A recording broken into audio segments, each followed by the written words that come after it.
Olá, querido irmão, querida irmã, este é o programa Tesouro da Igreja. Eu, Luiz Carlos, juntamente com você, estamos aqui estudando sobre a carta encíclica Dominum et Vivificantem, aquele que é Senhor e dá a vida. É um documento do Papa São João Paulo II sobre a pessoa do Espírito Santo. Bem, nós estamos no segundo capítulo deste documento, que tem como título O Espírito que convence o mundo quanto ao pecado. E nós estamos em um subtítulo que diz o testemunho do princípio, a realidade original do pecado. Bem, no nosso último encontro, nosso último programa, nós vimos aqui então sobre a mentira, que é lançada em Adão e Eva, a mentira do demônio, Satanás ali em forma de cobra, serpente. Então ele é chamado então o pai da mentira, porque ele organiza uma mentira, ele cria uma mentira. Então por isso que Jesus vai falar que ele é mentiroso desde o princípio. Ele é o pai da mentira, porque ele gera mentira, Então com Adão e Eva, ele vai enganar Adão e Eva dizendo que pode comer sim do fruto daquilo que Deus proibiu eles de comerem, pode comer sim o fruto daquela árvore, que não tem problema nenhum, e que imagina que eles vão morrer de forma alguma. Eles vão, no caso, virar deuses.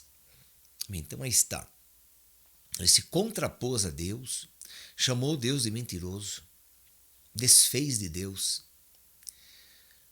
deixou Deus desacreditado e enganou Adão e Eva. Por isso ele originou aí este famoso pecado, O pecado original. Então aí está. Vamos aqui ainda no parágrafo número 37, Encontramos-nos aqui exatamente no centro do que poderia chamar-se o antiverbo, isto é, a antiverdade. Então, naquele momento em que a serpente, em forma de serpente, mas é Satanás, ele lança armadilha, uma armadilha terrível contra Adão e Eva. Então, neste momento, o Papa chama aqui de o centro do antiverbo. Quem que é o verbo? O verbo é o Filho de Deus. O verbo é a verdade plena.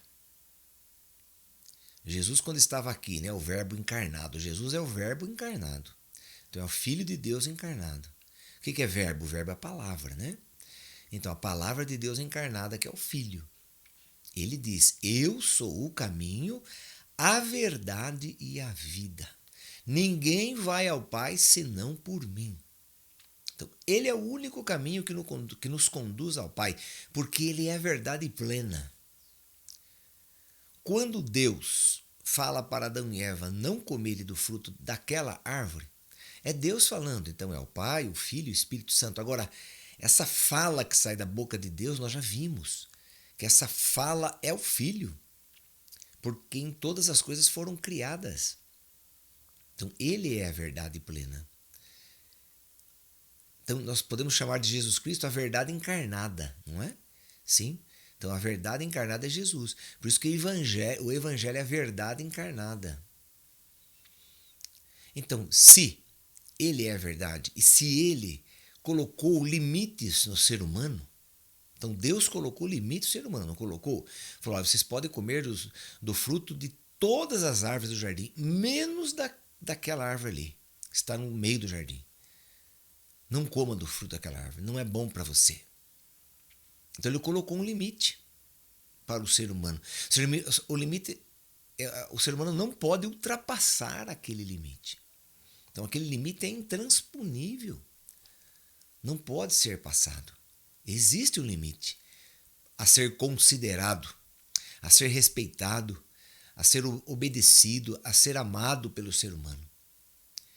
Então o ser humano deve obedecer a isso. O ser humano não é dono da verdade. O ser humano não é dono de si mesmo. Tem muita gente que acha que é dono de si mesmo, fala: não precisa de Deus, não. Não preciso de Deus, não preciso ir na igreja, não preciso rezar. Eu resolvo minhas coisas. Eu resolvo o que eu quero ser, eu posso estudar, eu posso me formar, eu posso ser isso, ser aquilo. Eu não preciso de Deus para nada. Eu casar, se eu quero casar, eu caso. Se eu não quiser casar, eu não caso. Deus não tem nada a ver com isso. Então tem gente que não suporta a ideia de que ele está sob Deus, né? Está sendo, ele tem limites a ser seguido. Ele tem a quem prestar contas. Tem gente que tem pavor disso. Não quer prestar conta a ninguém porque acha que é autossuficiente, que não precisa de ninguém. Não é? Então isso já é uma antiverdade. Porque nós precisamos em tudo do outro. Em tudo, tudo, tudo.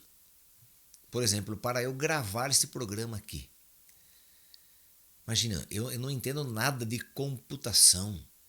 Então, quer dizer, alguém teve que inventar o computador, inventar programas de gravação. Aí tem a mesa de som que está aqui do meu lado direito, né?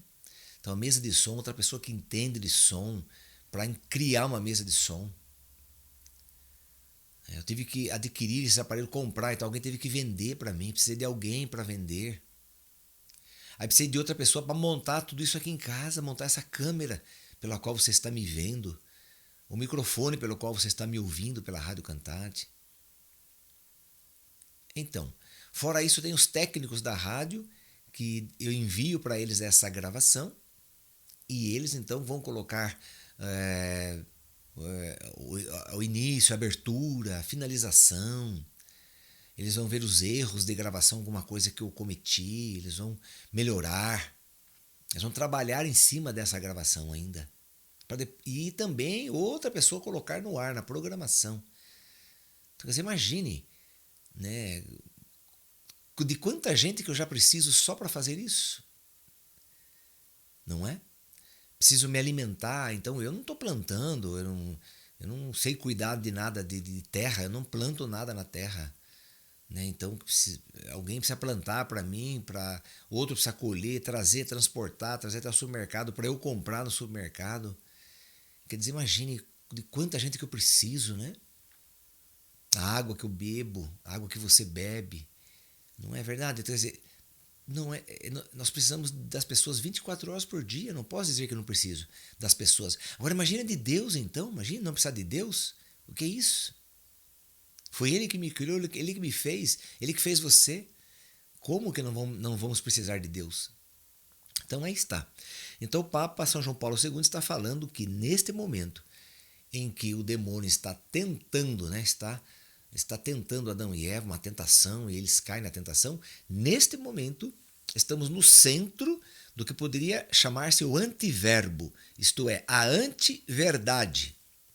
Com efeito, é falseada a verdade do homem. Que verdade do homem? De quem é o homem e de quais são os limites intransponíveis do seu ser, da sua liberdade. De quem é o homem? O homem é dele mesmo? O homem é de Deus? O homem é do outro? O homem é do demônio? De quem que é o homem? E quais são os limites intransponíveis do seu ser, da sua liberdade? Bom, Deus colocou limites, né? Então nós somos de Deus e temos limites. Então no pecado original o que o homem faz? Nós somos de Deus, então ele se revolta contra Deus. Ele fala, não sou teu, Senhor. Não sou teu. Eu sou igual a você. Eu sou igual a você. Eu sou Deus também. A partir do momento que eu comi aquele fruto daquela árvore, eu também sou Deus. Né? E eu não tenho limites. Eu faço o que eu quero. Eu faço o que eu quero. Certa vez, eu estava com a minha van escolar chegando numa escola para entregar as crianças. Então, já quase na esquina da escola, então a van estava lotada de crianças. E era mão única onde eu estava. E veio um motoqueiro e virou. Ele veio do lado meu direito, assim, né? E entrou de frente comigo, onde era proibido virar, né? Porque ali era mão única. Ele quase bateu em mim e derrapou a moto, caiu. Eu fui falar com ele, eu falei, mas como que você entra aqui na contramão? Ele falou, eu faço o que eu quero. Eu dirijo do jeito que eu quero. Então, quer dizer, não quer respeitar as leis de trânsito. Se ele não respeitar as leis de trânsito, ou ele vai matar alguém ou ele vai se matar, um dos dois. Não é verdade? Quer dizer, existem as leis de trânsito para todos os motoristas respeitarem, todos os condutores. Então, mesma coisa aqui. Esta antiverdade é possível porque é, ao mesmo tempo, falseada completamente a verdade sobre quem é Deus. É falseado sobre quem é Deus. Quando o demônio fala para Eva, ele está conversando com Eva, né? Depois ele vai conversar com Adão também. Mas está ali conversando com Eva. Ele fala, Deus é mentiroso. Então o que ele fez? Ele falseia completamente a verdade sobre quem é Deus. Deus é mentiroso, porque falou para você que no dia que você comer do fruto daquela árvore você vai morrer. Oh, não, imagina, isso nunca vai acontecer. Então, a verdade sobre quem é Deus, o demônio coloca ele exatamente o oposto. Ele quer a verdade, o demônio coloca ele como mentira. Deus Criador passa a ser colocado em estado de suspeição, ou melhor dito, em estado de acusação diretamente na consciência da criatura, na consciência de Eva. O que é estado de suspeição? De dúvida, estado de dúvida. Então, o que o demônio faz com Eva ali? Ele coloca na consciência de Eva que Deus é duvidoso. Não dá para confiar em Deus, não. É um caso de suspeita, de dúvida, né? Então, por isso que ele fala aqui, que o Papa fala aqui, é colocado em estado de suspeição. Quer dizer, ser um suspeito, né? Ser dúvida. Ou melhor dito, em estado de acusação diretamente na consciência da criatura. Então, quer dizer, Deus é acusado diretamente na consciência da criatura, que é a Eva, como um ser falso, mentiroso. Pela primeira vez na história do homem, aparece o perverso gênio da suspeição. Aparece o perverso gênio da suspeição. Quem que é o gênio da suspeição? O gênio da dúvida. O gênio de colocar, de transformar as coisas, de criar sofismas. Quem que é esse? É o demônio. Ele é o gênio da dúvida, de colocar dúvida na sua cabeça. A pior coisa que nós possamos ter no nosso dia a dia é dúvida sobre as coisas. Faço ou não faço? Ah, mas será que é bom? Ah, mas será que é ruim? Será que vai ser legal? Será que não vai ser? Então, essa dúvida gera desconfiança. E gerando desconfiança, eu posso optar pelo errado. Eu não posso ter dúvida quanto ao que fazer na minha vida, quanto ao que ser. O Luiz Carlos, como o Luiz Carlos deve ser, como ele deve proceder diante das coisas. Eu não posso ter dúvida, gente. Se eu tiver dúvida, eu já caio no pecado imediatamente. Não posso ter dúvida. Você não pode ter dúvida quanto ao seu modo de agir. Diante de uma moral, de uma ética, você não pode bobear. Não pode. Se você der uma bobeira aí, como dizem, né? Der uma bobeira, você cai em pecado, não tem dúvida quanto a isso. Nós temos que ter certeza do que estamos fazendo. Ele procura falsear o próprio bem. Ele quem? O demônio, né? Procura falsear o próprio bem, que é Deus. O bem absoluto, que é Deus. Que exatamente na obra da criação se manifestou como o bem, que se doa de modo inefável. Como bonum diffusum sui. Como amor criador. Bonum diffusum sui, amor criador. Quem poderia, então, convencer plenamente do pecado, isto é, dessa motivação da desobediência originária do homem, senão aquele único que é o dom e a fonte de toda a dádiva, senão o Espírito, que perscruta as profundezas de Deus e é o amor do Pai e do Filho? Então, quem que pode convencer a pessoa de que aquilo que está acontecendo na vida dela é uma tentação, é o demônio falando, é o demônio armando ciladas, criando armadilhas, né? Quem que pode convencer isso? Só o Espírito Santo. Por quê? Porque ele é o sumo bem. Ele é o bem absoluto. O que quer dizer bem absoluto? Ele é a verdade absoluta.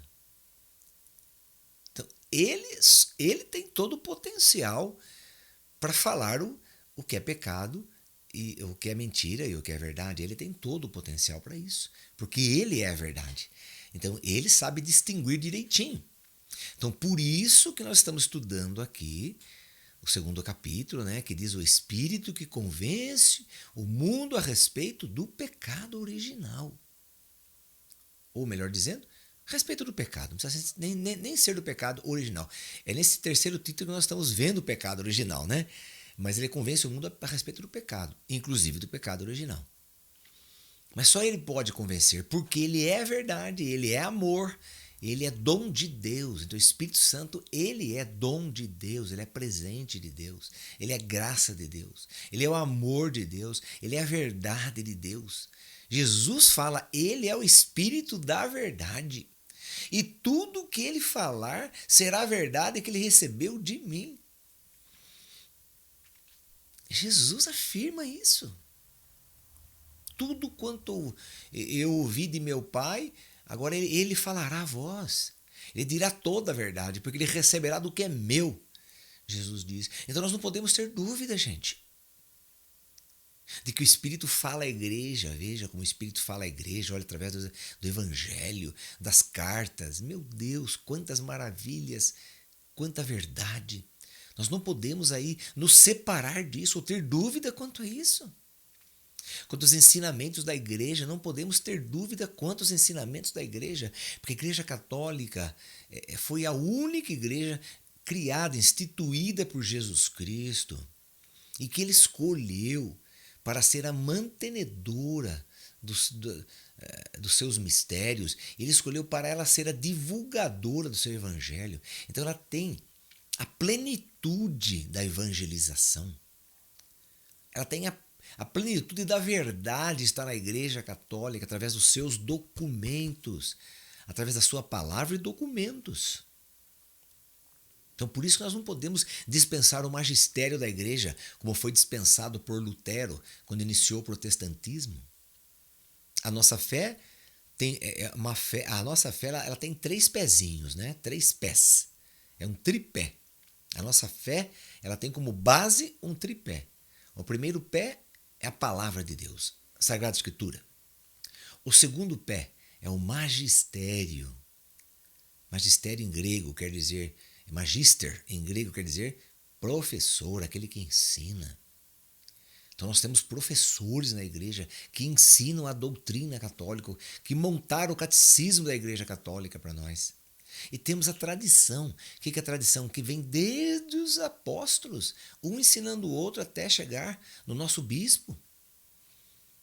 Entende? Então, quando Lutero vai iniciar aí o protestantismo, ele fala, basta a escritura. Não precisamos do magistério, não precisamos da tradição.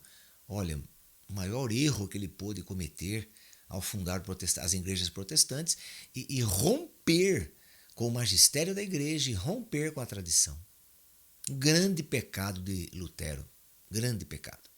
Nós não podemos nos abster de estudar as coisas, o catecismo, os documentos da igreja. Não podemos.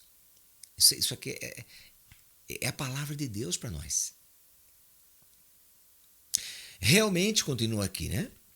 Assim, quem poderia convencer plenamente do pecado, isto é, dessa motivação da desobediência originária do homem, senão aquele único que é o dom e a fonte de toda a dádiva, senão o Espírito que perscruta as profundezas de Deus e é o amor do Pai e do Filho?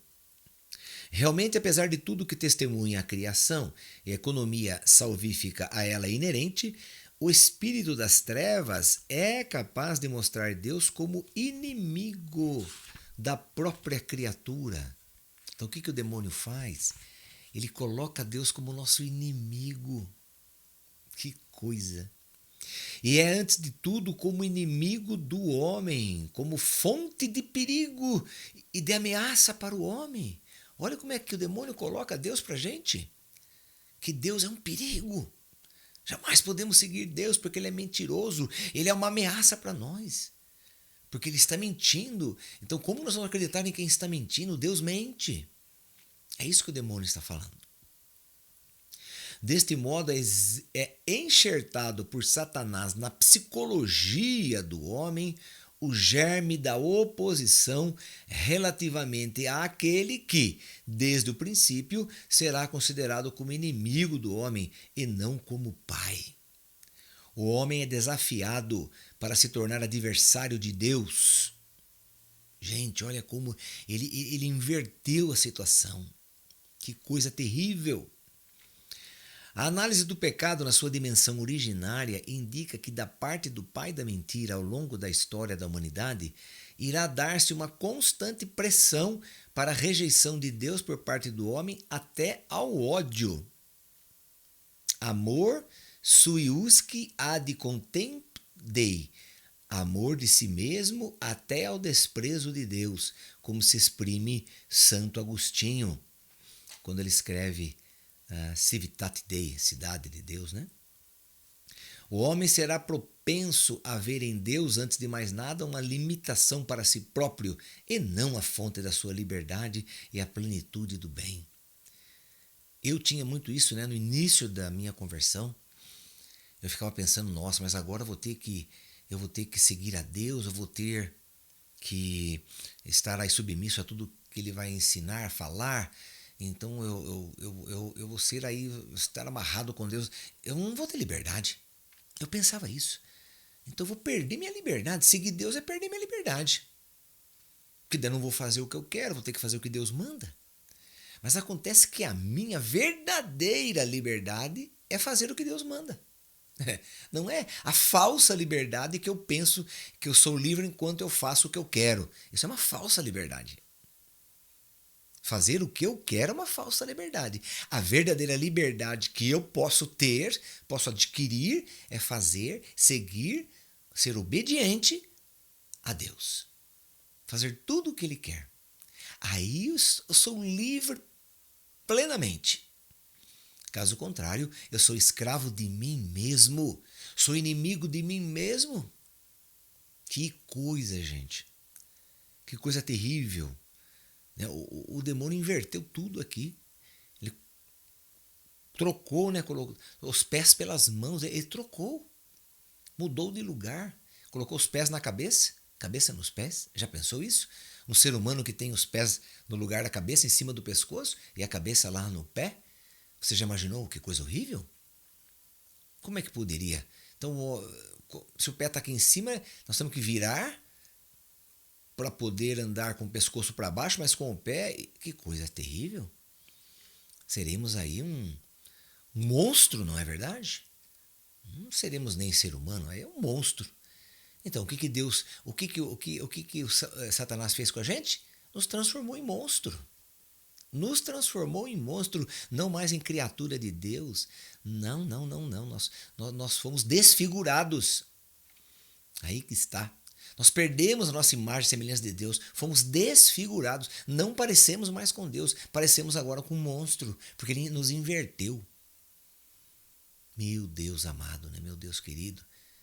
Que confusão Satanás faz na vida das pessoas. Não é, meu irmão, minha irmã?